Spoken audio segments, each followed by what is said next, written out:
Today we're going to be doing something slightly different on the channel. We're going to be taking you behind the scenes, showing you exactly how I record my product review videos for YouTube and how I turn my dining room table into a mini product review studio. Oh, I bet I haven't turned the microphone on, have I? So that's exactly right. We're going to be taking you behind the scenes, showing you how I turn this two-seater dining room table into a mini studio with the help of this Godox ML100 Light. We can transform the table from this and turn it into this. Let's get straight into it. Have I pressed record yet? Now don't worry, I will be explaining everything as I progress through the video. Now if you're wondering what this frame is all about, this is a tabletop studio. There's plenty of different models and makes on the market. All you have to do is Google tabletop studio and you'll see loads of different options.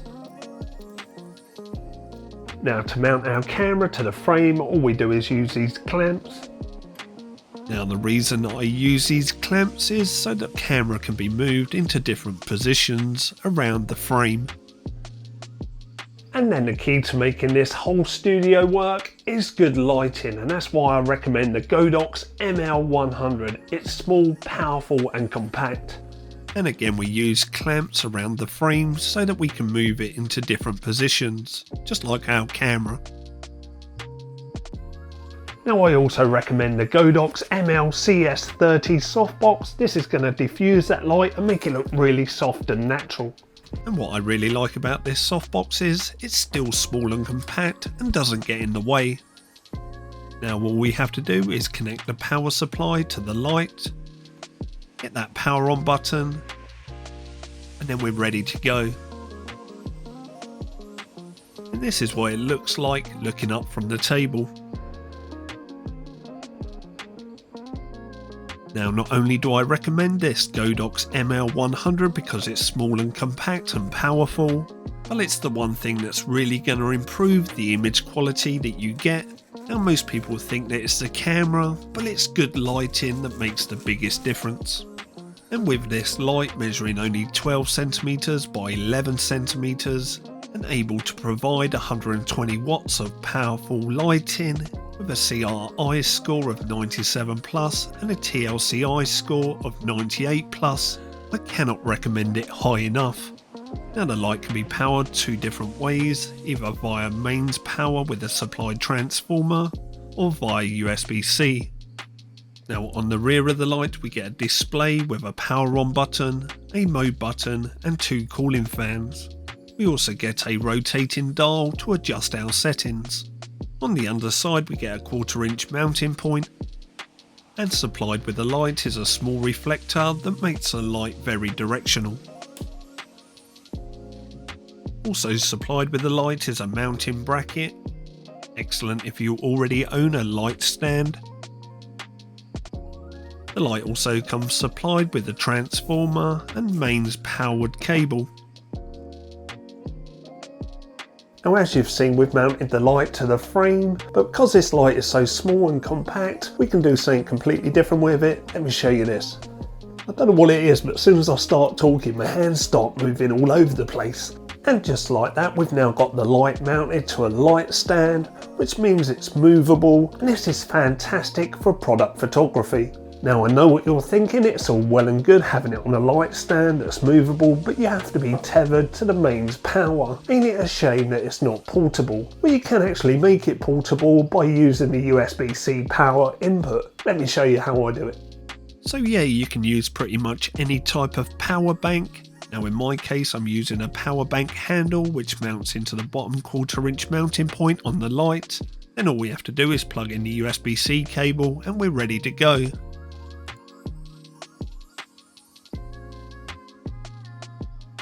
Now if you're someone like me that likes to use V-mount batteries, well by utilising that 1/4 inch mounting point we can attach a V-mount plate to our light.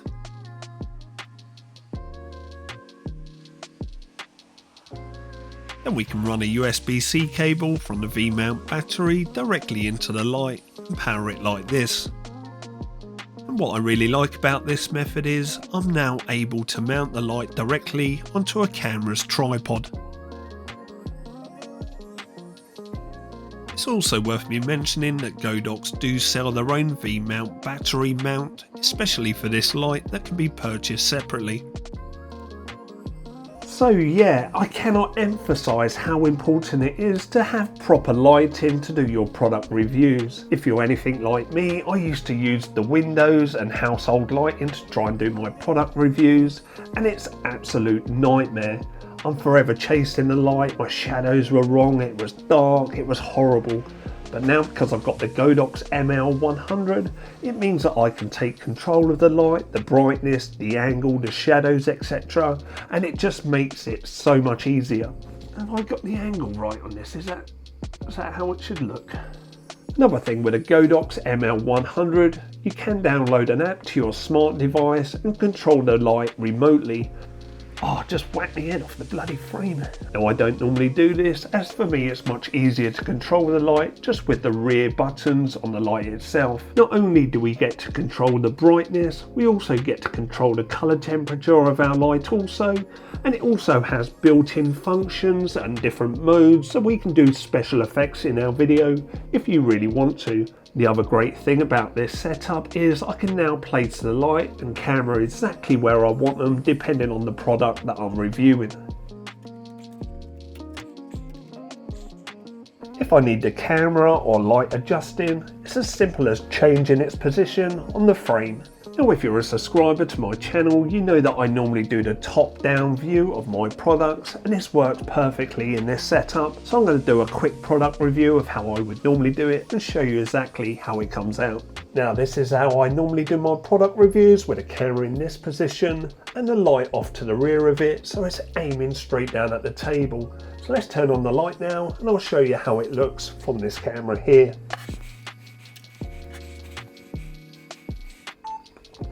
And now we're recording on this camera, so this is what it's going to look like from the camera's point of view and how it looks on the screen when I do my product reviews.